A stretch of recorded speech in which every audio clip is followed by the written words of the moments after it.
नमस्कार साथियों, Kalyani IAS academy के डिजिटल प्लेटफॉर्म पर आपका हार्दिक स्वागत है। पिछले लेक्चर्स में हमने पुरुषार्थ को बहुत ही अच्छे से पढ़ा एवं समझा था। इस लेक्चर में हम धर्म व मत पंथों का भारतीय समाज पर प्रभाव को बहुत ही अच्छे से पढ़ेंगे एवं समझेंगे। तो शुरू करते हैं धर्म से। अलौकिक शक्तियों से संबंधित विश्वासों, मान्यताओं, व्यवहारों, आराधना व पूजा की विधियों से संबंधित समग्र रूप को ही धर्म कहा जाता है। धर्म में केवल पूजा पाठ या आराधना सम्मिलित नहीं होती है, बल्कि इसमें धार्मिक व्यवहार भी सम्मिलित होते हैं और इन्हीं धार्मिक व्यवहारों के माध्यम से व्यक्ति अलौकिक जीवन से संबंधित लक्ष्यों को प्राप्त करता है। इसको और अच्छे से हम धर्म शब्द के संधि विच्छेद से समझ सकते हैं।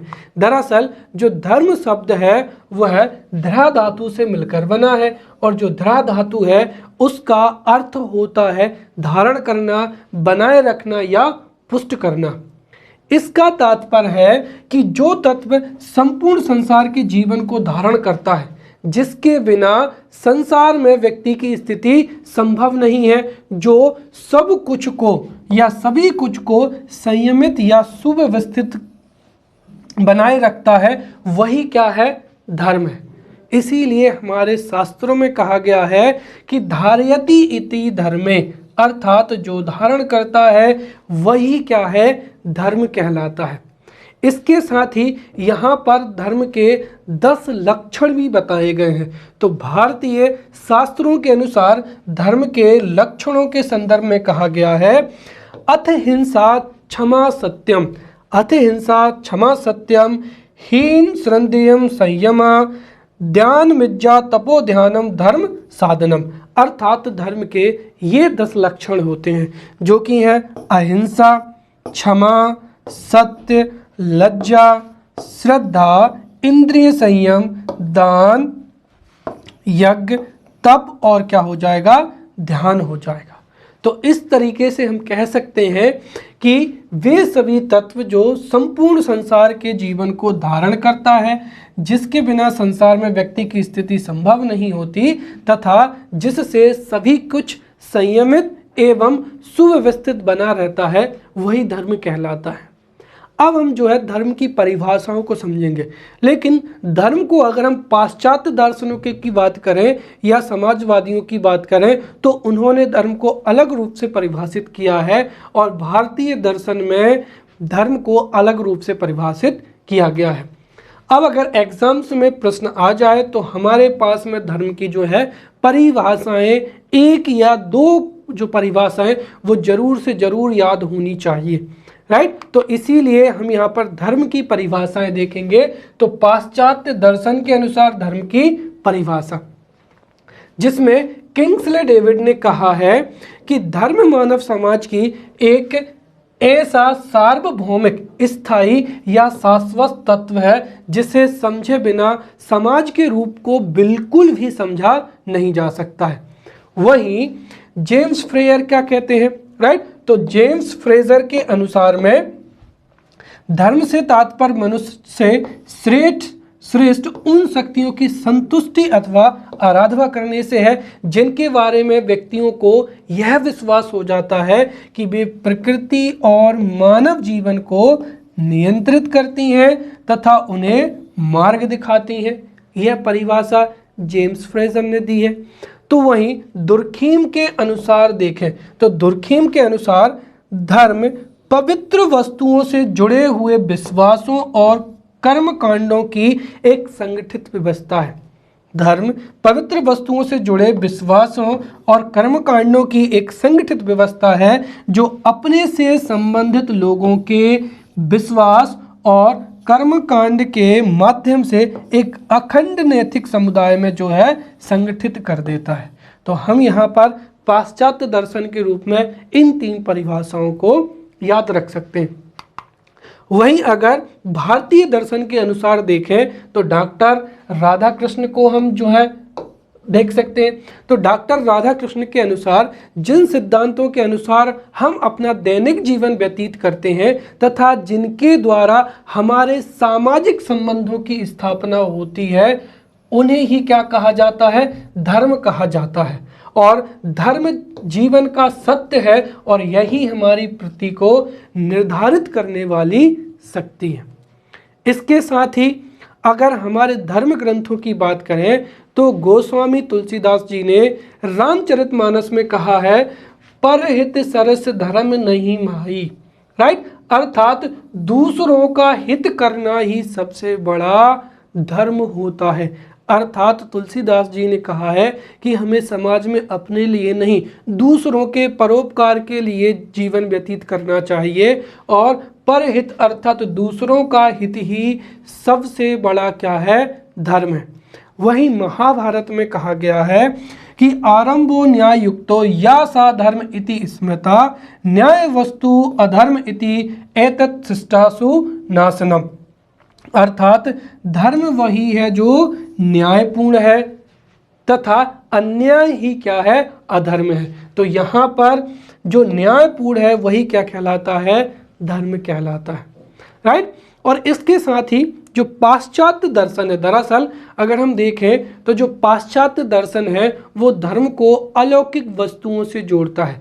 दरअसल जैसे अगर हम देखें कि इस सृष्टि का निर्माता कौन है, इस सृष्टि को कौन संचालित कर रहा है, और इसके बारे में मान्यता ये है कि कोई ना कोई अलौकिक शक्ति है जो कि इस ब्रह्मांड का संचालन कर रही है। तो पाश्चात्य दर्शन अलौकिक वस्तुओं से जोड़कर धर्म को परिभाषित करता है, परंतु भारतीय दर्शन में धर्म को जीवन की एक पद्धति माना गया है। अर्थात जैसे राधा कृष्णन ने भी क्या कहा है कि जिन सिद्धांतों के अनुसार हम दैनिक जीवन व्यतीत करते हैं, अर्थात जो जीवन पद्धति है जिन सिद्धांतों पर आधारित होती है वही धर्म होता है।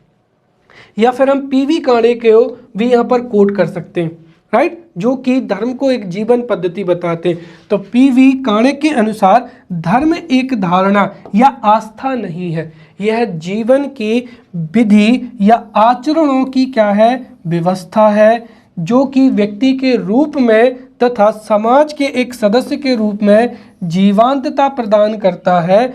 यह व्यक्ति के व्यवहारों को नियमित करता है तथा व्यक्तित्व का विकास करता है। अर्थात भारतीय दर्शन में धर्म को एक जीवन पद्धति के रूप में स्वीकार किया गया है। अब चूंकि हमारे सिलेबस में हमको न केवल धर्म का समाज पर प्रभाव को देखना है, बल्कि मत एवं पंथों या संप्रदायों का भी क्या प्रभाव पड़ता है उसको हम यहाँ पर समझेंगे। तो सबसे पहले हम यहाँ पर संप्रदाय की परिभाषा को देखेंगे कि संप्रदाय क्या होता है।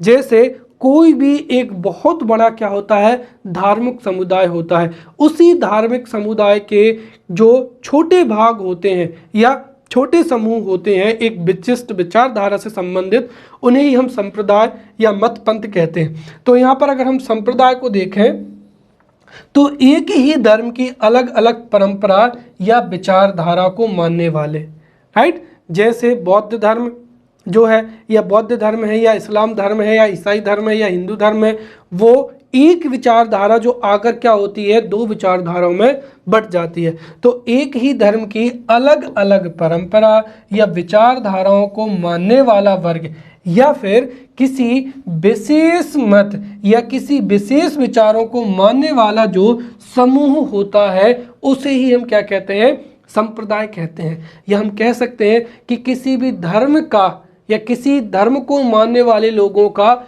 वह समूह जो किसी विशेष मत या विशेष विचारों को मानता है, स्वीकार करता है, उसे उस धर्म का क्या कहते हैं, संप्रदाय कहते हैं।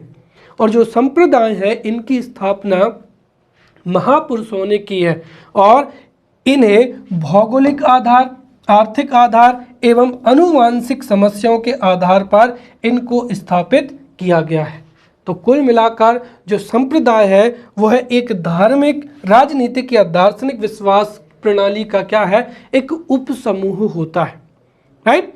इसी तरीके से यहाँ पर अगर हम पंथ या मत को परिभाषित करें तो पंथ या मत एक ऐसा धार्मिक संप्रदाय होता है जिसके अनुयायी उसकी प्रथाओं तथा सिद्धांतों को विशेष रूप से मान्यता देते हैं, राइट। कह सकते हैं कि जब किसी धर्म का कोई उपसमूह उसकी प्रथाओं एवं सिद्धांतों को इतने अच्छे से स्वीकार कर लेता है कि वह तर्कहीन या विज्ञान विरुद्ध मान्यताओं को भी स्वीकार करने लगे तो वही पंथ या मत कहलाता है। राइट, तो ये यहाँ पर संप्रदाय एवं पंथ या मत की हमने परिभाषा देखी। अब इसके बाद में ये जो हमारा टॉपिक है ये दरअसल एक बड़ा टॉपिक है। इसमें सबसे पहले हमने यहाँ पर धर्म को समझा, फिर हमने मत एवं जो पंथ है या संप्रदाय है उसको हमने संप्रदाय है उसको समझा।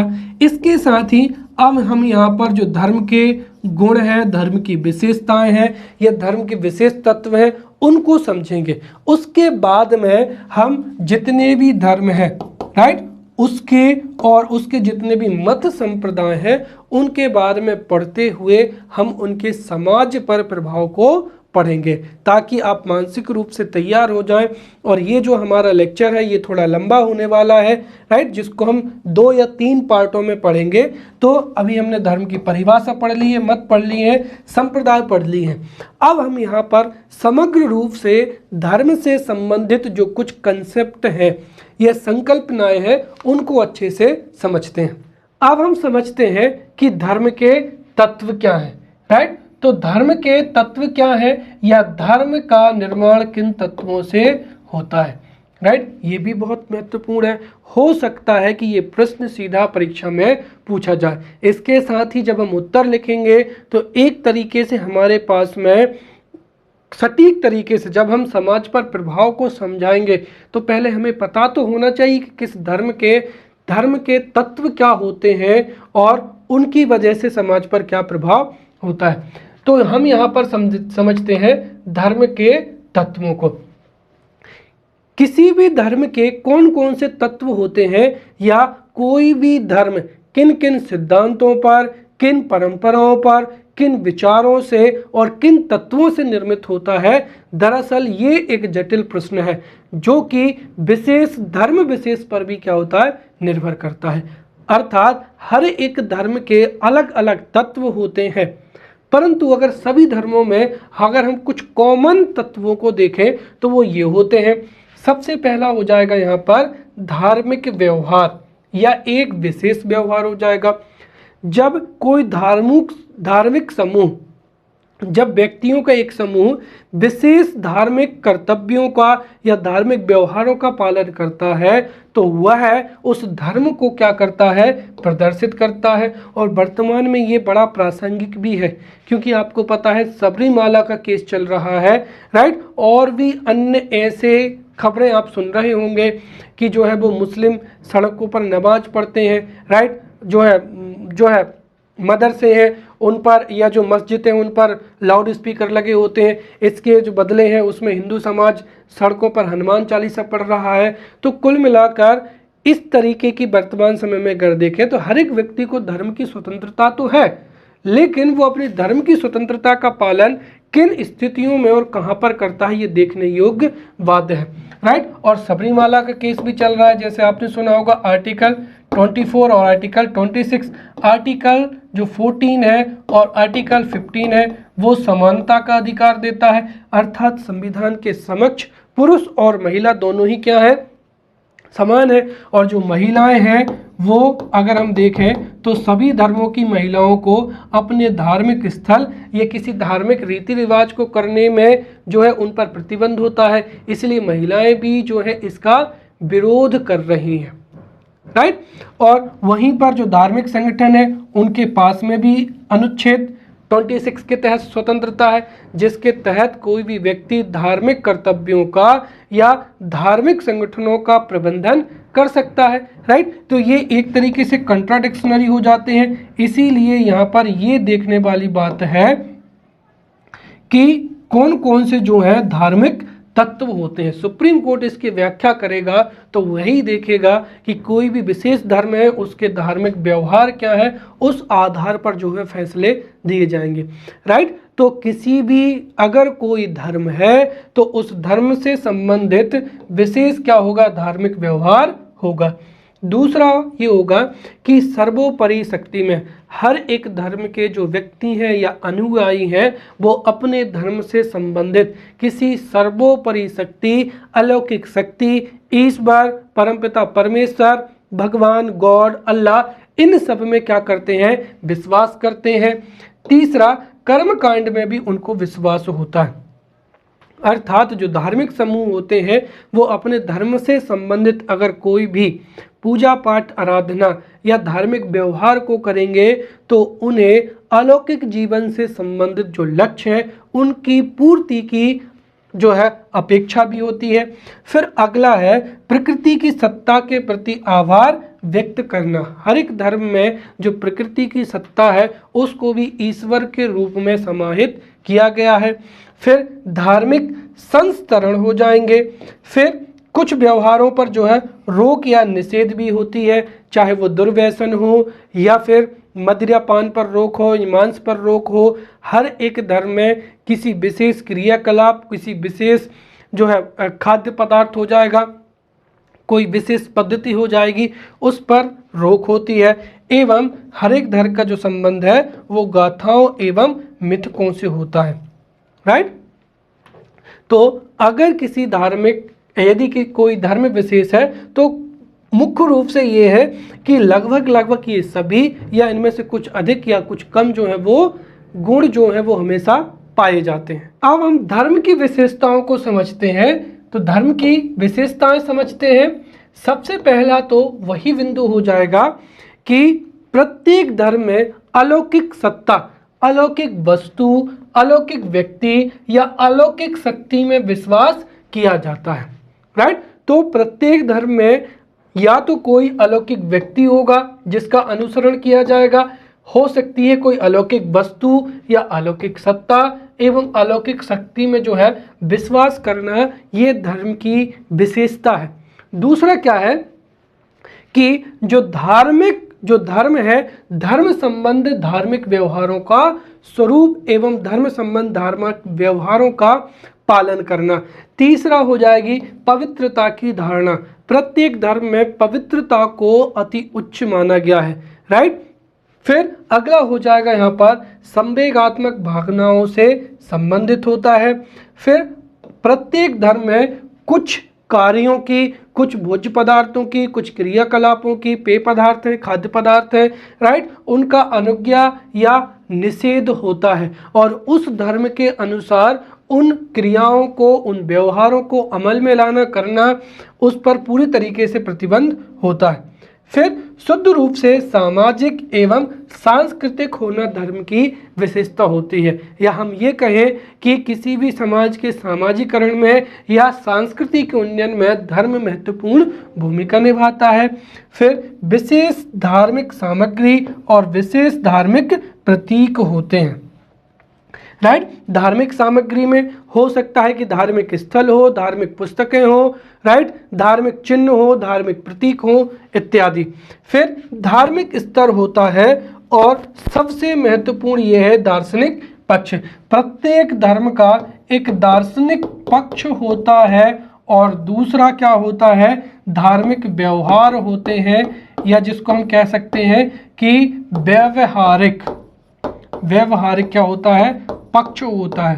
वर्तमान समय में अगर हम देखें तो प्रत्येक जो भी धर्म है, हर एक धर्म है, चाहे हिंदू, मुस्लिम, सिख है या ईसाई धर्म है, दार्शनिक जो पक्ष है वो बड़ी मजेदार बात है कि सभी धर्मों का एक सा ही होता है, राइट।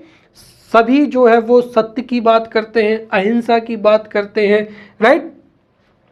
बाकी का अगर हम देखें तो यहाँ पर जो व्यवहारिक पक्ष होता है वो सभी धर्मों का क्या है, अलग अलग होता है, या धार्मिक सामग्री, धार्मिक प्रतीक अलग अलग होते हैं। और जो धर्मों के बीच में जो अक्सर जो लड़ाई झगड़े होते हैं, दो संप्रदाय के बीच में जो होता है वो इन्हीं व्यवहारिक पक्ष की वजह से होता है। तो ये बड़ी, अगर हम देखें दार्शनिक पक्ष देखें तो सभी धर्मों का लगभग एक समान होता है। एक ईश्वर है, सभी उसकी क्या है, संतानें हैं, सत्य बोलना चाहिए, अहिंसा है, सबका परोपकार करना चाहिए। ये हर एक धर्म के क्या है, मूलभूत विशेषताएं होती हैं। बस व्यवहारिक पक्ष अलग होता है और उसी पक्ष को लेकर ही वर्तमान समय में दो धर्मों के बीच में जो है वो लड़ाई झगड़े भी होते रहते हैं, जो कि कई बार इतने बढ़ जाते हैं कि धार्मिक दंगे भी होते हैं। राइट। अब हम यहाँ पर धर्म की कुछ अन्य विशेषताएं भी समझते हैं। जैसे धर्म का जो संबंध है वो पाप पुण्य से होता है। धर्म में कुछ क्रियाओं को करना पाप समझा जाता है, तो वहीं कुछ क्रियाकलापों को, कुछ व्यवहारों को जो करना है वह क्या माना जाता है, पाप समझा जाता है। तो कुछ क्रियाकलाप जो है वो पाप माने जाएंगे, तो कुछ क्रियाकलाप जो है वो पुण्य माने जाएंगे। और ये हर एक धर्म के अनुसार क्या होता है, अलग अलग होता है। राइट। फिर दूसरा, धर्म में तर्क का जो है वो अभाव होता है। धर्म में कोई भी धार्मिक नियमावली है तो उसमें क्यों हो रहा है, कैसे हो रहा है, किस वजह से हो रहा है, इन सब का जो है वो अभाव पाया जाता है। फिर धर्म एक सर्वव्यापी शक्ति है। धर्म में श्रेष्ठता की भावना भी पाई गई है। इसी वजह से हर एक धार्मिक समुदाय का व्यक्ति अपने अपने धर्म को सबसे महान समझता है या श्रेष्ठ समझता है। फिर धर्म जो है वो विज्ञानोपरि है, अर्थात विज्ञान के माध्यम से धर्म को प्रमाणित नहीं किया जा सकता है। और विज्ञान और धर्म का एक तरीके से अगर हम देखें तो दोनों ही दो अलग अलग पहलू हो जाते हैं। अब हम धर्म की उत्पत्ति संबंधी जो सिद्धांत है उनको भी यहाँ पर समझने का प्रयास करेंगे कि आखिरकार जो हमारे दुनिया में जितने भी धर्म हैं उनमें से उनकी उत्पत्ति के पीछे क्या कारण रहे होंगे। राइट। तो धर्म की जो स्थापना है या धर्म की उत्पत्ति के पीछे जो सिद्धांत हैं वो पाश्चात्य दर्शकों के अनुसार दिए गए हैं, जिनमें से हम कुछ विशेष और जो प्रमुख सिद्धांत हैं उनको देखने का प्रयास करेंगे। तो धर्म की उत्पत्ति संबंधी सिद्धांत में सबसे पहला हो जाएगा आत्मवाद या जीववाद का सिद्धांत हो जाएगा। राइट। तो जो आत्मवाद या जीववाद का सिद्धांत है ये समाजशास्त्री टायलर के द्वारा दिया गया था। और टायलर के अनुसार जो धर्म है वो आत्मा या जीव में विश्वास के विचार पर ही क्या है, आधारित होता है। प्रारंभ में माना गया कि सभी जीवों में आत्माएं क्या होती हैं, अलग अलग होती हैं। और चाहे प्राचीन मनुष्यों की बात करें चाहे वर्तमान मनुष्यों की बात करें, सब में आत्मा पाई जाती है। राइट। और इसी सिद्धांत के आधार पर ही जो है पहले बहुदेववाद ने क्या लिया, जन्म लिया। बाद में माना गया कि ये जो सभी आत्माएं हैं वो एक ही आत्मा से संबंधित है, अर्थात बाद में क्या हुआ, एक देववाद में जो है वो विकसित हुआ। इस तरीके से धारणा बनी कि सारी दुनिया एक ही महान आत्मा या विश्वास द्वारा क्या होती है, संचालित होती है। राइट। इस तरीके से जो धर्म है, इस प्रकार आत्मा पर आधारित जो धर्म है वह मानव की बौद्धिक प्रवृत्ति की आवश्यकताओं की पूर्ति के लिए पैदा हुआ, जिससे मृत्यु, स्वप्न और जो अन्य प्रतिछवियां हैं उनकी व्याख्या कर सके। तो यहाँ पर टायलर ने आत्मा के आधार पर जो आत्मावाद है या जीववाद का सिद्धांत दिया था। फिर दूसरा हो जाएगा प्रकृतिवाद का सिद्धांत। और जो प्रकृतिवाद का सिद्धांत है वो मैक्स मूलर के द्वारा दिया गया है। और ऐसा माना जाता है कि जो मनुष्य विकास की अवस्था थी, या हम ये कहें कि आदि मानव जो था, आदि मानव प्रकृति के विभिन्न पक्षों से डरता था। जैसे ज्वालामुखी, जंगल की आग हो जाएगा, गर्जन हो जाएगा, या फिर अन्य से इतना ज़्यादा डर गया था कि उसने प्रकृति को ही सर्वोपरि मान लिया, उसने प्रकृति को ही ईश्वर मान लिया और प्रकृति के ही जो व्यवहारिक पक्ष हैं उनको वह पूजने लगा या उनको ही उसने ईश्वर मान लिया। इस तरीके से अगर हम देखें तो मैक्स मूलर ने धर्म की उत्पत्ति को मानव की भावनात्मक आवश्यकताओं में क्या किया, तलाशा। और मैक्स मूलर के अनुसार धर्म का उदय मानव की भावनाओं पर प्रकृति के प्रभावों के कारण ही जो है वो धर्म की उत्पत्ति हुई। राइट। तीसरा हो जाएगा यहाँ पर जेम्स फ्रेजर का सिद्धांत। राइट। और यहाँ पर जो जेम्स फ्रेजर का सिद्धांत है वो यहाँ पर एक अलग सिद्धांत है। जेम्स फ्रेजर के अनुसार मनुष्य ने सबसे पहले जो दुनिया है या जो दुनिया की जो सत्ता है उसको जादू टोने के द्वारा संचालित करने की कोशिश की, या हम ये कह सकते हैं कि मनुष्य ने जादू टोने के द्वारा प्रकृति पर नियंत्रण करने के लिए प्रयास किए, परंतु जब वह जादू टोने के माध्यम से प्रकृति को नियंत्रित नहीं कर पाया या जो चलायमान सत्ता है उसको नियंत्रित नहीं कर पाया, तो उसने ये मान लिया कि इस संसार में इस जादू टोने से भी बड़ी कोई एक शक्ति है, और उसी शक्ति को उसने परमात्मा या किसी धर्म का नाम दे दिया। राइट। तो इस तरीके से अगर हम संक्षिप्त में समझें तो जो है शुरुआत में जादू टोने से ही जो है वो धर्म की उत्पत्ति हुई और उसके बाद में जो है वो धर्म का विकास हुआ। राइट। तो कुल मिलाकर संक्षेप में कहें तो फ्रेजर के अनुसार धर्म की प्राथमिक जो अवस्था थी वो जादू टोना थी, और जादू टोना से निराश होकर ही व्यक्तियों ने धर्म की शरण ली। इस प्रकार धर्म प्रकृति के द्वारा पराजित जो मनोवृत्ति का ही क्या है, परिणाम है। ये यहाँ पर जेम्स फ्रेजर का सिद्धांत हो जाएगा। फिर मानववाद या जीवित सत्तावाद का क्या हो जाएगा, सिद्धांत हो जाएगा, जो कि मैक्स मूलर के सिद्धांत से ही मिलता जुलता है। राइट। तो जो मानववाद सिद्धांत है ये जीववाद का सत्ता सिद्धांत है, इसमें भी मैक्स मूलर ने जीवित सत्तावाद के सिद्धांत का जो है वो प्रतिवादन किया था। राइट। और मैक्स मूलर के जीवित सत्तावाद के सिद्धांत के अनुसार प्रत्येक वस्तु, चाहे वो मार्कर हो, चाहे वो ये पेन हो, या मैं हूँ, या हमारा जो पर्यावरण है, उसमें चेतना होती है। राइट। और वह चेतना जो है कैसी होती है, अलौकिक होती है, और इसमें विश्वास तथा उसकी आराधना एवं पूजा से ही जो है उसकी क्या है, धर्म की स्थापना हुई है। राइट। ऐसा माना जाता है कि मलेशिया की जो जनजाति थी उनका विश्वास था कि किसी भी कार्य की जो है सफलता या असफलता माना पर जो है वो क्या होती है, निर्भर होता है। राइट। और मलेशिया के जो लोग थे वो माना, ये जो अलौकिक शक्ति होती थी उसको ही क्या मानते थे, माना के नाम से पुकारते थे। इस वजह से ही इसे क्या कहा गया, मानावाद कहा गया। राइट। और इसी जो अलौकिक शक्ति है, इसी अलौकिक शक्ति में विश्वास तथा उसकी आराधना से ही या पूजा से ही जो है वो धर्म की क्या है, उत्पत्ति मानी जाती है। पांचवा हो जाएगा दुर्खेम का सामाजिक या टोटम की पवित्रता का सिद्धांत हो जाएगा। राइट। और जो दुर्खेम थे उनके अनुसार धर्म का सामाजिक महत्व होता है और धर्म की उत्पत्ति में सामाजिक कारकों की बड़ी भूमिका होती है।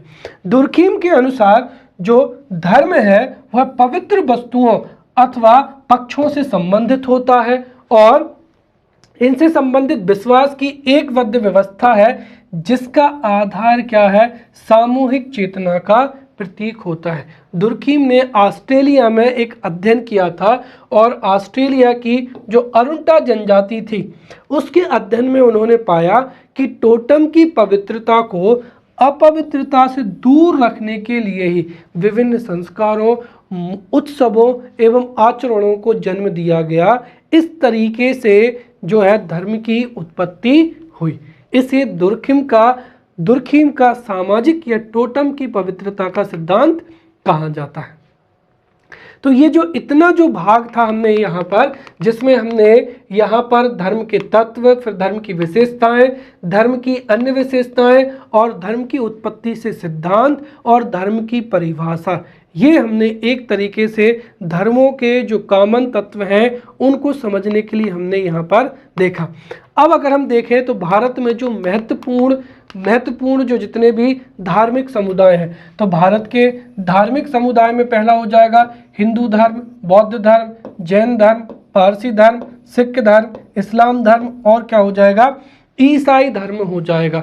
और हम यहाँ पर हर एक धर्म, उनसे संबंधित मत, पंथ एवं संप्रदाय उनको पढ़ेंगे और उस धर्म का समाज की जो व्यवस्था है या समाज पर क्या प्रभाव पड़ा है उसको समझेंगे। अगर हम देखें तो भारत में, अगर हम भारत की बात करते हैं तो भारत में प्राचीन समय में ऋग्वैदिक पीरियड से या वैदिक पीरियड से ही जिस धर्म का विकास हुआ वह था हिंदू धर्म, राइट। और जब हिंदू धर्म में कर्म कांडों की संख्या अधिक हो गई और उससे जब मानव त्रस्त हो गया तो उसी समय पर जो था बौद्ध धर्म विकसित हुआ था, राइट। तो फिर बौद्ध धर्म आया था और उसी समय पर जैन धर्म की भी क्या हुई थी, उत्पत्ति हुई थी। तो एक तरीके से हम कह सकते हैं कि जब हिंदू धर्म में अधिक कर्म कांडों की बढ़ोतरी हुई और उसी समय पर जो धार्मिक आंदोलन हुए थे, राइट, जिनका नेतृत्व गौतम बुद्ध एवं महावीर स्वामी ने किया था, उस दौरान ही बौद्ध धर्म एवं जैन धर्म की स्थापना हुई। और उसने ही समय पीरियड में या उसके बाद में पारसी धर्म और उसके बहुत बाद में जो था वो सिख धर्म का क्या हुआ था, उदय हुआ था। तो अगर हम भारत की बात करें तो भारत में हिंदू धर्म, बौद्ध धर्म, जैन धर्म, राइट, और उसके बाद में सिख धर्म, ये भारत में विकसित हुए।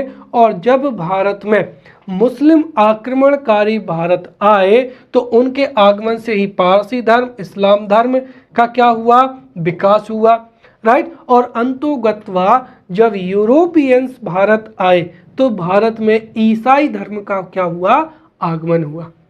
अब हमें चूंकि यहाँ पर प्रत्येक धर्म एवं उसके जो मत पंथ है उसका समाज पर, भारतीय समाज पर क्या प्रभाव पड़ा वो हमको समझना है। इसीलिए हम एक क्रमबद्ध तरीके से पढ़ेंगे कि पहले तो हिंदू धर्म था, हिंदू धर्म का क्या प्रभाव रहा हमारे समाज पर, फिर जब बौद्ध धर्म आया तो क्या परिवर्तन आए, फिर जैन धर्म आया तो क्या परिवर्तन आए, फिर सिख धर्म था तो क्या परिवर्तन हुए, और मुस्लिम धर्म के या जो इस्लाम धर्म है, जब इस्लाम धर्म की स्थापना हुई तो हमारी संस्कृति है, भाषा शैली है, हर एक चीज़ पर प्रभाव पड़ा।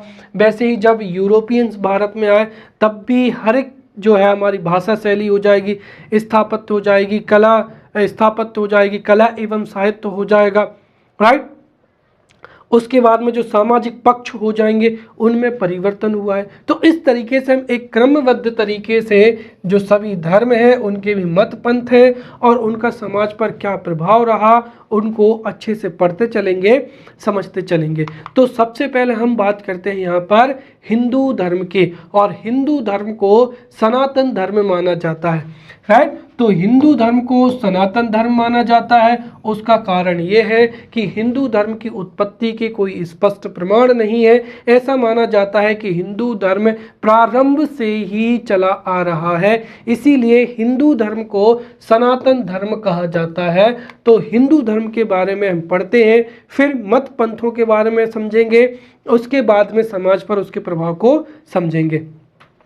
तो हिंदू या सनातन धर्म भी जिसे कहते हैं। अब अगर हम देखें तो हिंदू धर्म जो है वो पूरी दुनिया में प्राचीन धर्म माना जाता है, इसीलिए जो है प्राचीन धर्म माना जाता है और इसकी उत्पत्ति के भी कोई स्पष्ट प्रमाण नहीं है। ऐसा माना जाता है कि जब से सृष्टि की संरचना हुई है तब से ही हिंदू जो धर्म है वह प्रचलन में है, और हिंदू जो प्राचीन धर्म है उन सभी प्राचीन धर्मों में से एक प्राचीन धर्म है।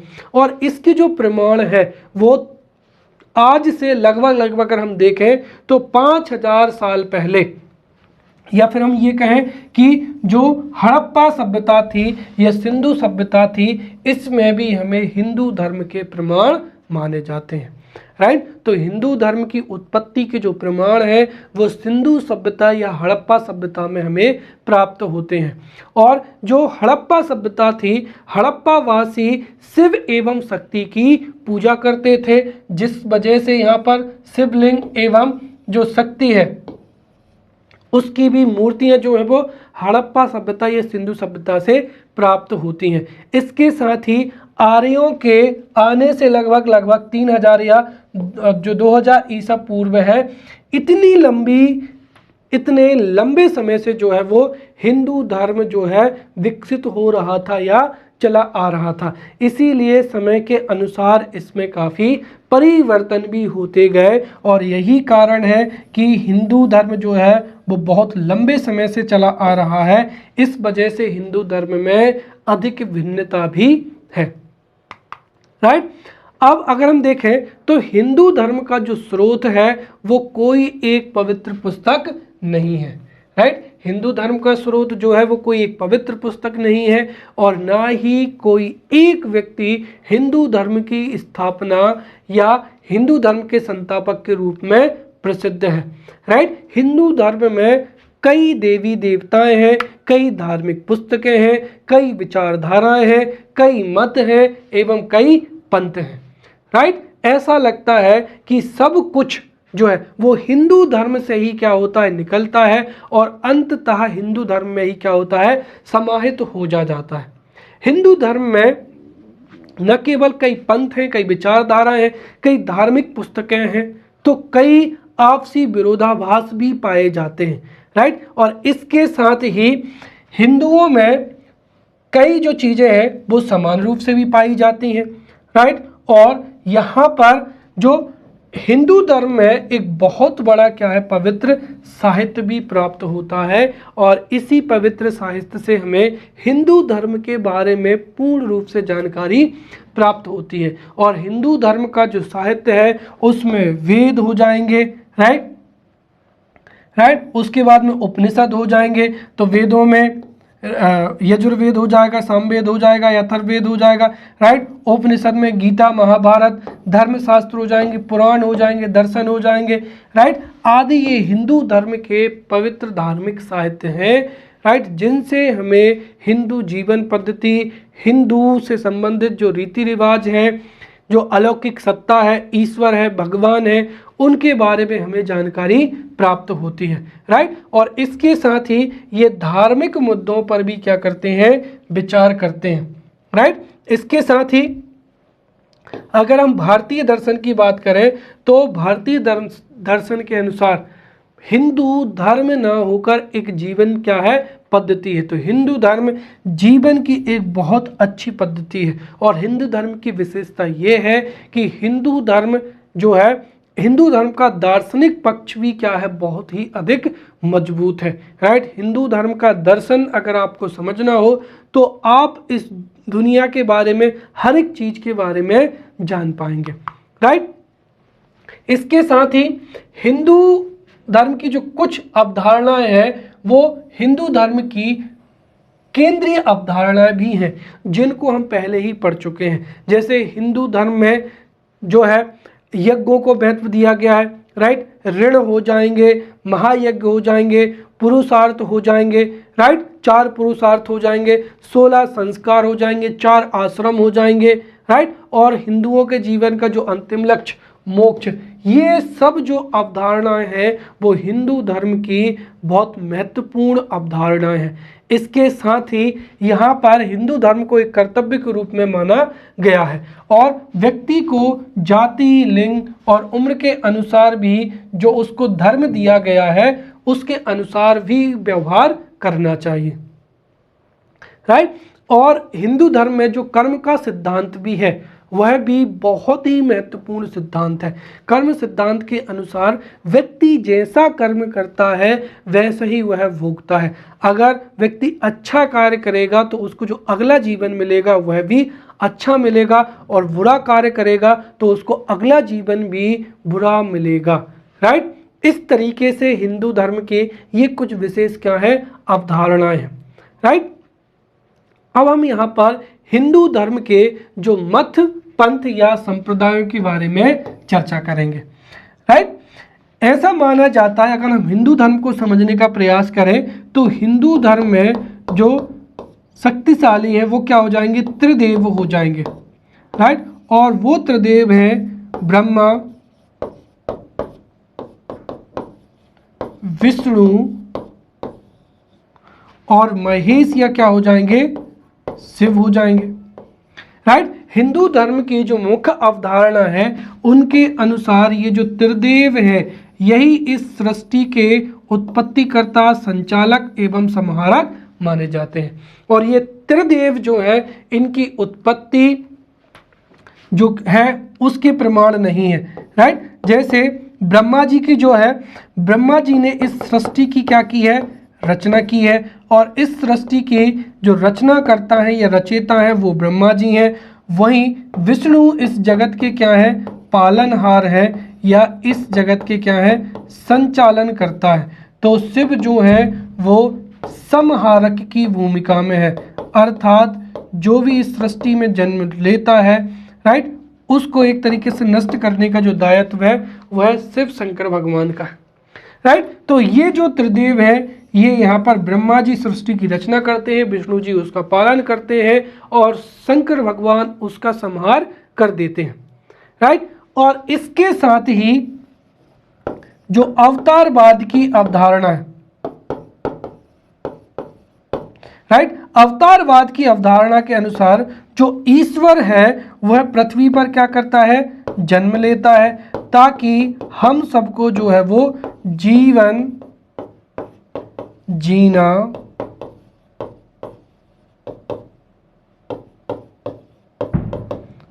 जीना सिखा सके।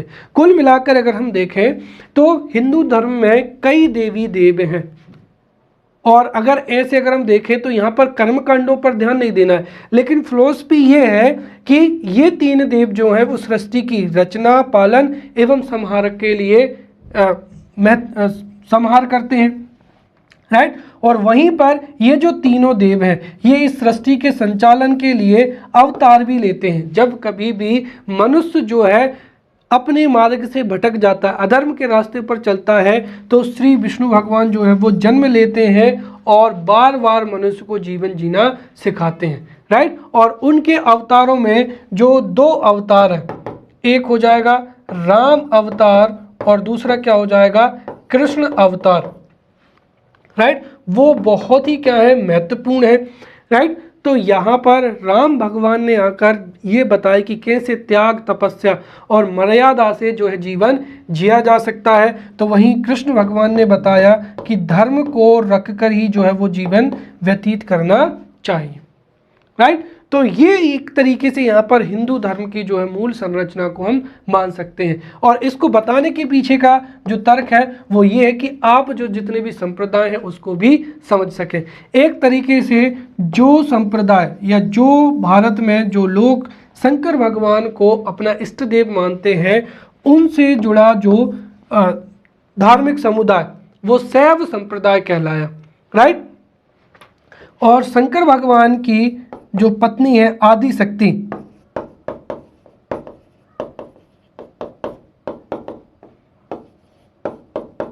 दुर्गे, उनके जो है वो शाक्त संप्रदाय हो जाएगा। और जो कृष्ण भगवान है या एक तरीके से हम देखें जो विष्णु भगवान ने ही कृष्ण भगवान का रूप लिया था उनसे ही संबंधित जो संप्रदाय है वो हो जाएगा वैष्णव संप्रदाय हो जाएगा। तो यहाँ पर इस तरीके से आप इसका कंसेप्ट और जो संप्रदाय है उनको भी समझ गए होंगे। तो कई वेद और पुराणों में जो हिंदू के जो प्रमुख संप्रदाय हैं वो इस प्रकार है। सबसे पहला क्या हो जाएगा, शैव संप्रदाय हो जाएगा। राइट। शिव की पूजा करने वालों को ही शैव कहा जाता है और इस संप्रदाय को ही क्या कहा जाता है, शैव संप्रदाय कहा जाता है। और शैव संप्रदाय भी फिर कई प्रकार का होता है। अब अगर आप समझें यहाँ पर तो जो हिंदू धर्म है, हिंदू धर्म दुनिया का सहिष्णु धर्म है जो कि जीवन जीने की सबसे अच्छी पद्धति को बताता है। लेकिन समय के अनुसार जो है हिंदू धर्म में भी कई संप्रदायों ने जन्म लिया और कई कुरीतियाँ भी उत्पन्न हुई जो कि इतने अधिक कर्म कांडों को बढ़ा दिया कि कुछ लोग हिंदू धर्म से त्रस्त हो गए। राइट। इसीलिए ये जो जितने भी संप्रदाय हैं अगर हमको कभी हिंदू धर्म से जो प्रथाएं हैं उनके बारे में बताना हो तो इनको समझना जरूरी है। तो जो शैव संप्रदाय में पहला हो जाएगा यहाँ पर पाशुपत संप्रदाय हो जाएगा। तो जो पाशुपत संप्रदाय है वह सर्वाधिक प्राचीन संप्रदाय माना जाता है और इसके जो संस्थापक थे वो भगवान लकुलिस थे। ऐसा माना जाता है कि जो शैव भगवान के 18 अवतार थे, शिव भगवान के, उन 18 अवतारों में से जो भगवान लकुलिस थे, इन्होंने ही पाशुपत संप्रदाय की स्थापना की थी और इसके जो अनुयायी हैं वो पंचार्थिक कहलाए, राइट। और इस संप्रदाय का जो प्रमुख सैद्धांतिक ग्रंथ है वो कौन सा है? पाशुपत सूत्र है, राइट। और इसके साथ ही जो नेपाल का काठमांडू का जो पशुपतिनाथ का मंदिर है वह इस मत का प्रमुख केंद्र है। दूसरा क्या हो जाएगा यहाँ पर? कापालिक संप्रदाय हो जाएगा। जो कापालिक संप्रदाय है इसके इष्ट देव जो है वो भैरव है और भैरव को भी श्री शंकर भगवान का एक अंश माना जाता है, राइट। और ये जो कापालिक संप्रदाय है इसका प्रमुख केंद्र था श्रीशैल, राइट। और ये लोग जो है वो तामसी क्रियाओं के द्वारा अपने उपास्य या इष्ट देव जो भैरव थे उसको प्रसन्न करते थे और ऐसा भी माना जाता है कि ये चूंकि क्या थे? असुर प्रवृत्ति के थे, राइट। जो कि कपाल में क्या करते थे? जो एक तरीके से असुर प्रवृत्ति के होते थे और इसके साथ ही ये सुरा एवं नैवेद्य जो है वो अर्पित कर भैरव की उपासना करते थे, राइट। अगला हो जाएगा कालामुख। तो जो कालामुख संप्रदाय है यह कापालिक संप्रदाय से ही क्या होता है? मिलता जुलता होता है और इस संप्रदाय के अनुयायी भी जो थे वो तामसी प्रवृत्ति के होते थे, लेकिन ये कापालिकों की अपेक्षा अत्यधिक या भयंकर प्रवृत्ति के होते थे और नर कपाल में जो क्या है? भोजन करते थे। मनुष्य की जो खोपड़ी है वह है उसमें ही ये क्या करते थे? भोजन करते थे और शरीर पर जो है चिता की भस्म भी क्या करते थे? मथते थे, मदिरा का सेवन करते थे और शिव पुराण में इस संप्रदाय के अनुयायियों को महाव्रतधर कहा गया है। तो ये कालामुख संप्रदाय हो जाएगा। फिर चौथा हो जाएगा यहाँ पर लिंगायत अथवा वीरशैव। ये जो संप्रदाय है ये दक्षिण भारत और विशेषकर किसमें? कर्नाटक में प्रचलित था। इन्हें जंगम भी कहा जाता है और इस संप्रदाय के जो लोग थे वो शिवलिंग की उपासना करते थे। इस संप्रदाय के अनुयायियों का ये मत है कि भक्ति ही एक ऐसा साधन है जिससे मोक्ष जो है वो प्राप्त किया जा सकता है। इसके साथ ही शैव संप्रदाय से संबंधित एक और संप्रदाय है नाथ संप्रदाय। जो नाथ संप्रदाय है वो भारत का एक हिंदू धार्मिक पंथ है और इस संप्रदाय में बौद्ध, शैव और योग की परंपराओं का समन्वय दिखाई देता है और इस संप्रदाय के जो प्रथम गुरु हैं या आराध्य हैं वो शिव है और ये हठ योग की साधना पद्धति पर क्या है? आधारित होता है और हठ योग के माध्यम से जो है वो मोक्ष प्राप्त करने की कोशिश करते हैं। तो जो नाथ संप्रदाय है वो बहुत ही खतरनाक संप्रदाय माना गया है और जो हठ योग है ये बहुत ही खतरनाक योग होता है, राइट। और इस योग को माध्यम से ही जो है वो मोक्ष की प्राप्ति संपन्न हो सकती है, ऐसा नाथ संप्रदाय का मानना है, राइट। जो कबीर दास थे वो पहले नाथ संप्रदाय से ही जुड़े हुए थे और उन्होंने भी जो था हठ योग से मोक्ष प्राप्त करने की कोशिश भी की थी। कई दिनों तक ध्यान मग्न किया, जो जिह्वा है उसको पलटाया, राइट। उल्टे लटक कर ये लोग जो है वो शमशान में तपस्या करते थे। तो इस तरीके से हठ योग के माध्यम से ये मोक्ष प्राप्त करने की कोशिश करते थे। हालांकि फिर कबीर दास जी हठ योग को छोड़कर बाद में उन्होंने भक्ति का मार्ग अपनाया, राइट। चलिए, तो ये यहाँ पर जो ये इतने जो संप्रदाय हैं ये शैव संप्रदाय कहलाते हैं, राइट। दूसरी चीज है यहाँ पर एक चीज और मैं बताना चाहूँगा कि जो शंकर भगवान है वो दुनिया में वैराग्य या त्याग के लिए जाने जाते हैं और दरअसल जो भस्म है या जो ऑफर किया जाता है, धतूरा है, भांग है, या जो भस्म है वो इसीलिए करते हैं क्योंकि उस समय पे ये जो वस्तुएं थीं ये समाज में वर्जित थीं। अर्थात जो कुछ भी किसी को पसंद नहीं है, जैसे मदिरा हो जाएगा या फिर गांजा हो जाएगा, धतूरा हो जाएगा, ये जिसको सामाजिक व्यवस्था में स्वीकार नहीं किया जाता है वो शंकर भगवान स्वीकार करते हैं और ये उपदेश देते हैं कि इस संसार में जो कुछ भी है वो सब कुछ महत्वपूर्ण है, या हर एक जो कण कण है, कोई भी वस्तु है, सब क्या है इस जीवन में महत्वपूर्ण होती है, किसी को भी हमको कम नहीं समझना चाहिए। ये जो है उपदेश जो है शंकर भगवान का। फिर दूसरा हो जाएगा यहाँ पर शाक्त संप्रदाय हो जाएगा। शाक्त जो संप्रदाय है उसमें माता दुर्गा एवं काली की उपासना की जाती है और इस संप्रदाय के जो है वो शैव संप्रदाय के साथ में जो है वो क्या है निष्ठ संबंध होते हैं, राइट। और इसके साथ ही जो 64 योगिनी मंदिर है, कहाँ पर, जबलपुर मध्य प्रदेश में, इस संप्रदाय के विकास और प्रगति को प्रमाणित करने का सबसे अच्छा उपलब्ध साधन माना जाता है। अब हम देखते हैं यहाँ पर वैष्णव संप्रदाय या जिसको भागवत संप्रदाय कहा जाता है। ऐसा माना जाता है कि इस संप्रदाय की जो स्थापना थी वो वासुदेव कृष्ण ने की थी और जो वासुदेव कृष्ण थे उनका जन्म मथुरा से हुआ था, राइट। और ये जो संप्रदाय है ये सूर्य पूजा से संबंधित होता है और भागवत संप्रदाय का जो सिद्धांत है वो श्रीमद् भागवत गीता में निहित है, राइट। और वर्तमान समय में जो वैष्णव संप्रदाय है वह भी कई अन्य संप्रदायों में जो है वो विभाजित हो गया है या बट गया है, राइट। वहीं महाभारत में जो कृष्ण का तारतम्य है वो विष्णु से, अर्थात महाभारत काल में जो श्री कृष्ण है उनको विष्णु भगवान का ही स्वरूप माना जाता है या उनका ही अवतार माना जाता है।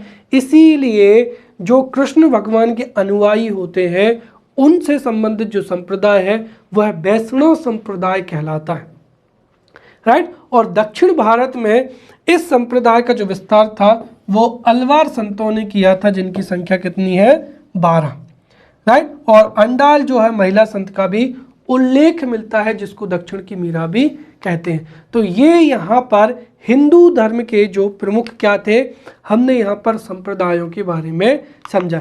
इसके अलावा भी जो हिंदू धर्म के प्रमुख संप्रदाय हो जाएंगे जैसे वैष्णव संप्रदाय, ब्रह्म संप्रदाय, सनक संप्रदाय एवं क्या हो जाएगा, रुद्र संप्रदाय।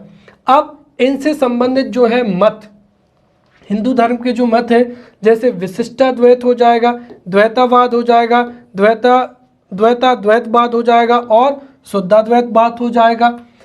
ये जो जितने भी मत हैं ये मत जो है वो आचार्यों से जुड़े हुए हैं। तो जो जितने भी मत हैं जैसे विशिष्टाद्वैतवाद हो जाएगा, द्वैतवाद हो जाएगा, द्वैताद्वैतवाद हो जाएगा, शुद्धाद्वैतवाद हो जाएगा।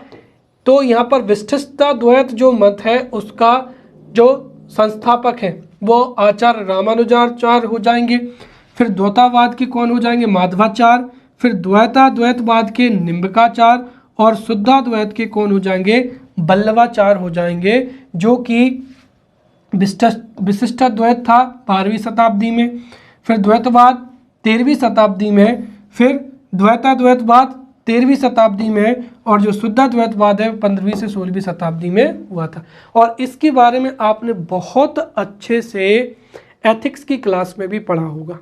अब हम हिंदू धर्म के स्रोत के बारे में समझेंगे जिससे हिंदू धर्म के बारे में जानकारी मिलती है। उसमें सबसे पहला क्या हो जाएगा, श्रुत हो जाएंगे या वेद हो जाएंगे। तो 4 वेद जिनसे हिंदू धर्म के बारे में सबसे अधिक जानकारी मिलती है। फिर स्मृति हो जाएंगे, फिर पुराण हो जाएंगे, उपनिषद हो जाएंगे, भाष्य हो जाएंगे, निबंध हो जाएंगे, लोकाचार हो जाएगा और परिषद हो जाएंगे, जिनसे हमें हिंदू धर्म की बारे में जानकारी मिलती है।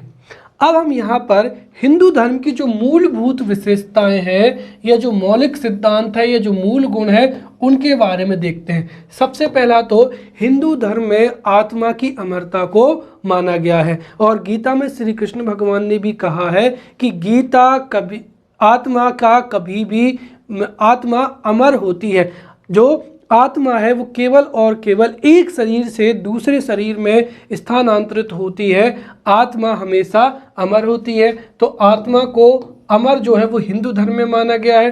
दूसरी चीज है कि हिंदू धर्म में अनेक देवी देवताओं की पूजा की जाती है, राइट। और हिंदू धर्म में पुनर्जन्म और अवतारवाद में भी विश्वास किया गया है, राइट। जैसे विष्णु जी का अवतार कृष्ण भगवान को माना जाता है, श्री राम को माना जाता है, और ये एक बहुत ही अच्छी संकल्पना है जिसके माध्यम से माना जाता है कि जब कभी भी दुनिया में अत्याचार बढ़ेगा, अनाचार बढ़ेगा, धर्म की हानि होगा, तो ईश्वर अवतार लेकर इस पृथ्वी पर आएगा और मनुष्य को एक सार्थक एवं सामाजिक जीवन जीना सिखाएगा। फिर हिंदू धर्म प्रकृति पूजा में भी विश्वास करते हैं, इसलिए हिंदू धर्म में चाहे सूर्यदेव हो, चंद्रदेव हो या भारत की नदियां हो, सभी को बहुत ही महत्वपूर्ण स्थान दिया गया है। एटलीस्ट अगर हम देखें तो गंगा नदी और जो नर्मदा नदी है उनका बहुत ही अधिक धार्मिक महत्व है, राइट। फिर ईश्वर में विश्वास किया जाता है। हिंदू धर्म में मूर्ति पूजा में विश्वास किया जाता है। हिंदू धर्म जो है सगुण भक्ति की जाती है और उसमें मूर्ति पूजा में भी विश्वास किया जाता है। वेदों को विश्वास माना जाता है, राइट। फिर कर्म में भी विश्वास है, और भारतीय हिंदू धर्म है उसकी सबसे महत्वपूर्ण विशेषता कर्म सिद्धांत है उसमें भी विश्वास करना, एवं हिंदू धर्म में मोक्ष को जीवन का अंतिम लक्ष्य माना गया है। इसके साथ ही हिंदू धर्म में एक जो स्पष्ट एवं सामाजिक जीवन व्यतीत करने के लिए यहाँ पर जो है 4 आश्रमों की भी बात कही गई है। तो आश्रम व्यवस्था भी जो है वो हिंदू धर्म का एक महत्वपूर्ण मूलभूत विशेषता है। फिर 4 पुरुषार्थ माने गए हैं, अर्थात जो कि मनुष्य के अंतिम लक्ष्य होते हैं जिन्हें मनुष्य को प्राप्त करना होता है, राइट। धर्म, अर्थ, काम, मोक्ष 4 आश्रम माने गए हैं। ब्रह्मचर्य आश्रम, गृहस्थ आश्रम, वानप्रस्थ आश्रम, संन्यास आश्रम हो जाएगा। 16 संस्कार माने गए हैं, राइट। और उसके साथ में भी जो है ऋण, इनकी भी जो है ये सभी हिंदू धर्म की मूलभूत विशेषताएं मानी जाती हैं। अब जो हिंदू धर्म है उसके कई स्वरूप भी हैं जिनको हमने बहुत अच्छे से पढ़ा था, हमारा जो धर्म पुरुषार्थ था। तो धर्म पुरुषार्थ में हमने धर्म के स्वरूप को समझा था। दरअसल धर्म का संबंध केवल और केवल पूजा पाठ, आराधना या कर्म कांडों से नहीं है, बल्कि जो धर्म पुरुषार्थ है वह जीवन की एक पद्धति होती है, राइट। और यहाँ पर जो धर्म के स्वरूप है उसमें पहला हो जाएगा सामान्य धर्म, और जो सामान्य धर्म होता है वह सभी व्यक्तियों के लिए या सभी मानवों के लिए एक समान होता है, इसीलिए इसको समान धर्म या मानव धर्म के नाम से भी जाना जाता है। दूसरा हो जाएगा विशिष्ट धर्म। विशिष्ट धर्म जो है वो व्यक्ति विशेष की स्थिति, कुल में उसका स्थान, वर्ण में उसका स्थान, राइट, समय अनुसार उसके कर्तव्यों को बताता है। अर्थात विशिष्ट धर्म उसकी स्थिति, समय अनुसार, पद अनुसार, वर्ण अनुसार उसके कर्तव्यों को ही उसका विशिष्ट धर्म कहा जाता है। इसीलिए जो विशिष्ट धर्म है वो हो सकता है वर्ण धर्म हो, ब्राह्मण, क्षत्रिय, वैश्य, शूद्र, कुल धर्म भी हो सकता है, राइट। जैसे विशिष्ट धर्म में वर्ण धर्म आ जाएगा, आश्रम धर्म, कुल धर्म हो जाएगा, राज धर्म आ जाएगा। ये सभी विशिष्ट धर्म हैं जो कि व्यक्ति की स्थिति, उसका पद, उसका वर्ण के आधार पर निर्भर होते हैं। और तीसरा यहाँ पर बताया गया है आपद धर्म बताया गया है, राइट। जब कभी भी व्यक्ति के सामने धर्म संकट होता है, अर्थात उसको जैसे उदाहरण के तौर पर सामान्य धर्म में से और विशिष्ट धर्म में से चुनना हो तो उसे कौन सा धर्म चुनना चाहिए, अर्थात धर्म संकट की स्थिति में वह जिस भी धर्म को चुनाव करता है उसको ही आपद धर्म कहते हैं, राइट। अर्थात जब किसी विशेष प्रकार की परिस्थिति अथवा संकट हो या दुख के अवसर पर सामान्य धर्म एवं विशिष्ट धर्म का पालन करना हो तो व्यक्ति यहाँ पर अपने विवेक से जो है किसी दोनों में से एक धर्म का जो है वो पालन कर सकता है। अर्थात आपद धर्म से तात्पर्य है कि 2 बुराइयों में से एक ऐसी बुराई चुनना है जो अच्छाई की अपेक्षा क्या होती है, अधिक निकृष्ट होती है, राइट। और यहाँ पर सामान्य धर्म से अधिक जो है वो विशिष्ट धर्म को महत्व देना चाहिए। जैसे मैंने पहले भी बताया था कि आप किसी जिले के एसपी हैं और आपके पिताजी जो हैं वो बाजार गए थे जहाँ पर उन्होंने किसी अन्य व्यक्ति के साथ में मारपीट की। अब आपके पिताजी का कहना है कि आप उनकी एफआईआर दर्ज ना करें और जो व्यक्ति के साथ में मारपीट हुई है वो आपको यहाँ पर एफआईआर करने के लिए भी कहता है। तो कुल मिलाकर अगर आप पिताजी की जो है बात सुनना, वो आपका क्या हो जाएगा, पुत्र धर्म हो जाएगा, कुल धर्म हो जाएगा। जो भी पिता ने आज्ञा दी है उस आज्ञा को मानना। और वहीं पर जिले के एसपी होने के नाते ये आपका एक विशिष्ट धर्म है, तो हमेशा इसमें से जो ज़्यादा संगत जो धर्म है, विशिष्ट धर्म है, उसको आपको स्वीकार करना चाहिए। तो ये हिंदू धर्म था। अब हम यहाँ पर हिंदू धर्म या सनातन धर्म का सामान्य जीवन, राइट, तो हिंदू धर्म या सनातन धर्म का जो सामाजिक जीवन है या भारतीय समाज में जो महत्व एवं प्रभाव है उसको हम बहुत ही अच्छे से समझेंगे। जो हिंदू धर्म है वो दुनिया का एक ऐसा धर्म है जो इसमें व्यवहारवाद, राइट, भौतिकवाद एवं अध्यात्मवाद का अनोखा संगम मिलता है। राइट, अगर हमने पुरुषार्थ देखे थे तो जो अर्थ पुरुषार्थ है और काम पुरुषार्थ है वो मनुष्य की इंद्रिय इच्छाओं की पूर्ति के लिए या मनुष्य की भोगवादी प्रवृत्ति के लिए है, और वहीं पर जो ब्रह्मचर्य, राइट, धर्म है एवं मोक्ष है वो उसके आध्यात्मिक विकास के लिए है। तो हिंदू धर्म में जो है भौतिकवाद एवं अध्यात्मवाद का अनूठा संगम है। इसके साथ ही हिंदू धर्म जो है वो सैद्धांतिक एवं कैसा है, विस्तारवादी धर्म नहीं है। अर्थात यह कभी भी किसी दूसरे धर्म पर आक्रमण करना या फिर किसी भी दूसरे धर्म को निम्न दृष्टि से देखना, ये इस धर्म की जो है वो विशेषता नहीं है, बल्कि ये एक व्यवहार परक है जो कि जीवन जीने की एक सुसंगठित सुनियोजित जो है पद्धति को प्रस्तुत करता है। तो हिंदू जो धर्म है वह हमारे समाज पर एक तरीके से सकारात्मक प्रभाव पड़ता है। राइट, तो हिंदू धर्म के प्रभाव को हम निम्नानुसार समझ सकते हैं। सबसे पहला तो हो जाएगा चरित्र एवं नैतिक गुणों का विकास हो जाएगा। तो हिंदू धर्म के पालन से व्यक्ति के न केवल चरित्र का निर्माण होता है बल्कि उसके नैतिक गुणों का विकास भी होता है। जो व्यक्ति हिंदू धर्म का पालन करता है वह विशिष्ट धर्म के साथ साथ मानव धर्म का भी पालन करता है। इसके साथ ही जो आश्रम व्यवस्था है, राइट, ब्रह्मचर्य आश्रम हो जाएगा, गृहस्थ आश्रम हो जाएगा, वानप्रस्थ आश्रम हो जाएगा और संन्यास आश्रम हो जाएगा, और जो 4 पुरुषार्थ हैं एवं 16 संस्कार हैं वह व्यक्ति के समय समय पर उसके शुद्धिकरण या उसका परिमार्जन करते हैं, जिससे कि उसके व्यक्ति के जो है चरित्र का निर्माण होता है। इसके साथ ही आश्रम व्यवस्था के माध्यम से या पुरुषार्थ के माध्यम से उसके नैतिक गुणों का भी क्या होता है, विकास होता है। तो एक तरीके से समाज के नैतिक विकास एवं समाज में चरित्र के विकास के लिए हिंदू धर्म का बहुत ही उल्लेखनीय योगदान है। दूसरा हो जाएगा व्यक्ति का विकास एवं व्यक्तित्व का विकास।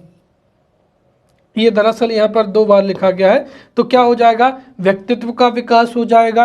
तो हिंदू धर्म में केवल और केवल अध्यात्म पर ध्यान नहीं दिया जाता है बल्कि जो संस्कार है, पुरुषार्थ है, आश्रम है, उन सब से यहाँ पर व्यक्ति को सामाजिक व्यवस्था के अनुरूप ही उसके व्यक्तित्व का विकास किया जाता है। जो सामाजिक व्यवस्था होती है उसी व्यवस्था में रहते हुए उसे आश्रम व्यवस्था के तहत उसकी आयु के अनुसार उसके व्यक्तित्व का विकास होता है।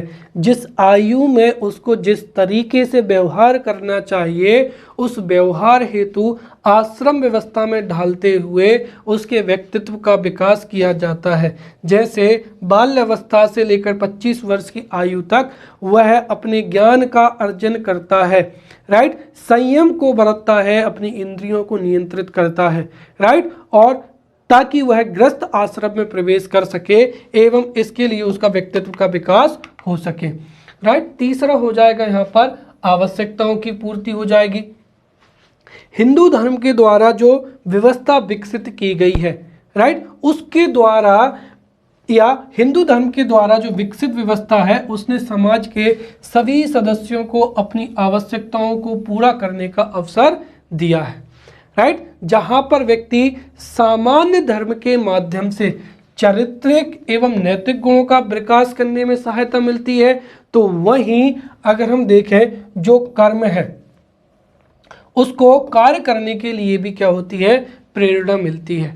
राइट, वो ज्ञान अर्जन करता है। जैसे अगर आश्रम व्यवस्था में ही देखें तो ब्रह्मचर्य में वो ज्ञान का अर्जन करेगा, संतुलन रखेगा, तो गृहस्थ आश्रम में उसे कार्य या अपने जो नैतिक दायित्व है या सामाजिक दायित्व है उसकी पूर्ति करने का भी उसको अवसर मिलता है। राइट, और इसके साथ ही व्यक्ति अपने वर्ण आश्रम परिस्थितियों के अनुकूल अपने आप को आचरण में ढाल सकता है या कार्य कर सकता है। फिर अगला हो जाएगा यहाँ पर व्यक्ति को सुरक्षा प्रदान करना। हिंदू धर्म में जो भी व्यक्ति निर्धारित आचरणों को समाज के द्वारा स्वीकार करता है और उनको अपने जीवन में अपनाता है, व्यक्ति जब उनका पालन करता है तो समाज में अपने आप को वह सुरक्षित अनुभव करता है, क्योंकि वह भी सामाजिक दायित्वों का पालन कर रहा है। और जो वानप्रस्थ आश्रम है उसका तो मूल उद्देश्य यही है कि व्यक्ति जो है वो वैराग्य की भावना लेकर आए, और संन्यास आश्रम में व्यक्ति जो है विश्व कल्याण को ही अपना कल्याण समझे। राइट, फिर क्या हो जाएगा, यहाँ पर समानता का विकास हो जाएगा। तो जो सामान्य धर्म है उसने समाज के सभी सदस्यों में समानता विकसित करने में जो है सहायता पहुंचाई है, क्योंकि इस दुनिया में जो सभी मानव है और वो सभी मानवों के सामान्य धर्म क्या होते हैं, एक समान होते हैं। जैसे दया करना, राइट, बुद्धि का विकास करना। तो जो मानव धर्म में, हिंदू धर्म में जो सामान्य धर्म है वो सबके लिए समान है, और इससे सभी व्यक्ति जो है वो हिंदू धर्म में समान माने जाते हैं, अर्थात इससे समानता का भी विकास होता है। राइट, अगला हो जाएगा परस्पर निर्भरता का क्या हो जाएगा, विकास हो जाएगा। राइट, अब हिंदू धर्म में वर्ण व्यवस्था का भी विकास किया गया है, जहां पर व्यक्ति अपने गुणों के आधार पर, क्षमता के आधार पर, अपने बौद्धिक क्षमता के आधार पर अपने कर्म का वर्ण कर सकता है। और जैसे क्षत्रिय है तो वो अध्ययन और अध्यापन का कार्य कराएंगे, ब्राह्मण है तो वो अध्ययन और अध्यापन का कार्य कराएंगे, क्षत्रिय रक्षा करेंगे, वैश्य जो है वो वाणिज्य का कार्य करेंगे, और शूद्र जो है वो सेवा करेंगे। इस तरीके से देखा जाए तो हर एक वर्ण जो है वो दूसरे कार्यों के लिए दूसरों पर क्या होता है, निर्भर हो जाता है। इस वजह से आवश्यकताओं को पूरा करने की दृष्टि से जो वर्ण व्यवस्था है उसमें प्रत्येक वर्ण जो है वो दूसरे वर्ण पर आश्रित हो जाता है। फिर सामाजिक संगठन व भाईचारे का विकास। तो हिंदू धर्म एक ऐसा धर्म है जिसमें भाईचारे को बढ़ाने का जो है वो पाठ पढ़ाया जाता है, क्योंकि इसमें जो सामाजिक संगठन है, राइट, उसमें समानता के साथ में जो सामाजिक संगठन है उनको मजबूत किया जाता है, और उसमें जैसे हमने देखा अभी कि परस्पर सहयोग, राइट, परस्पर सहयोग, सहिष्णुता और भाईचारे का जो है वो पाठ पढ़ाया जाता है, जिससे सामाजिक संगठन भी मजबूत होता है और भाईचारे का विकास भी होता है। फिर अगला हो जाएगा सामाजिक कल्याण हो जाएगा। राइट, हिंदू धर्म में जो है ऋण चुकाए जाते हैं, जैसे ऋषि ऋण हो जाएगा, देव ऋण हो जाएगा। राइट, उसके साथ ही महायज्ञ भी किए जाते हैं, और इसमें इस बात का भी ध्यान रखा जाता है कि व्यक्ति जीवन भर जो है समाज से ग्रहण करता रहता है, वह समाज से दीक्षा लेता है। राइट, जब वह शिक्षा ग्रहण करता है तो वह दीक्षा लेता है। इसीलिए गृहस्थ आश्रम में ये उसका दायित्व हो जाता है कि वह अपने अतिथि या जिसको भी ज़रूरत है उसका न केवल सत्कार करे बल्कि उसकी आवश्यकताओं की पूर्ति भी करे। तो इस दृष्टि से देखा जाए तो गृहस्थ आश्रम में भी अतिथि को जो है वो सम्मान देने की या उसका भरण पोषण की बात कही गई है।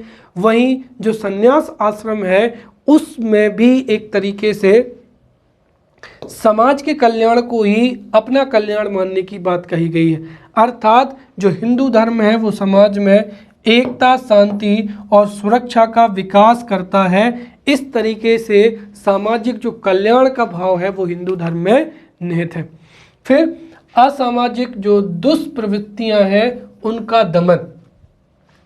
हिंदू धर्म में न केवल जो है सामाजिक स्वीकृति प्राप्त है बल्कि जीवन को सार्थक करने का माध्यम भी है। इसने समाज के सभी सदस्यों को एक दूसरे के साथ जो है व्यवहार रूपी ताने बाने में बुना रखा है। इस वजह से अगर कोई भी व्यक्ति अपने धर्मों का पालन नहीं कर पाता है, राइट, और अगर वह अपने सामान्य धर्म या विशिष्ट धर्म का पालन नहीं करता है तो हमारे धर्म में दंड का भी प्रावधान किया गया है, राइट। इस वजह से कोई भी व्यक्ति जो है वो अपने कर्तव्यों की पूर्ति न करने का साहस भी नहीं करता है। इस तरीके से यहाँ पर जो असामाजिक प्रवृत्तियाँ हैं उनको रोकने में हिंदू धर्म ने बहुत ही सहायता की है। फिर अगला हो जाएगा सामाजिक नियंत्रण में सहायक। अब यहाँ पर अगर हम देखें तो हिंदू जो धर्म है इसमें समाज में जितनी भी जो असामाजिक आचरण है या असहयोग की भावना है, अहंकार है, अकर्मण्यता है या स्वार्थ प्रवृत्ति है, इनको दूर करने के लिए जो है वो कई यहाँ पर उपाय पाए जाते हैं। इसके साथ ही यहाँ पर सामाजिक एकता को जो है वो महत्व दिया जाता है, राइट। जैसे अगर हम देखें तो जो आश्रम व्यवस्था है, राइट, आश्रम व्यवस्था हो जाएगी, पुनर्जन्म हो जाएंगे, कर्म का सिद्धांत हो जाएगा, पाप पुण्य आदि ये जो सिद्धांत हैं ये व्यक्ति को अहंकार अकर्मण्य जो है अकर्मण्य ना होने से बचाते हैं। इस वजह से न केवल व्यक्ति अपना विकास करता है बल्कि वह समाज का भी विकास करता है। फिर व्यक्ति के सामाजिकरण में क्या है, सहायक होता है।